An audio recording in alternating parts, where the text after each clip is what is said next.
ஆதியாகமம் 32வது அதிகாரம் 25வது வசனம்.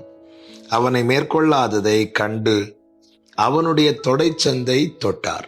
அதனால் அவருடனே போராடுகையில் யாக்கோபின் தொடைச்சந்து சுளுக்கிற்று. கர்த்தருடைய பரிசுத்த நாமத்திற்கு மகிமை உண்டாவதாக. யாபோக்காற்றின் கரையிலே யாக்கோபு கர்த்தரோடு போராடுகிறான். அழுது அவரை நோக்கி கெஞ்சுகிறான். தன் பிழைகளை உணர்கிறான். தன் நிலையை அறிக்கை செய்து தேவ சமூகத்திலே கம்ப்ளீட்டா தன்னை சரண்டர் பண்றான். இப்பொழுது அவன் உருவாக்கப்படுகிறான். இஸ்ரவேலாய் மாற்றப்படுகிறான். ஆசீர்வதிக்கப்படுகிறான். ஆண்டவரோடு ஒப்புரவாகி விட்டான்.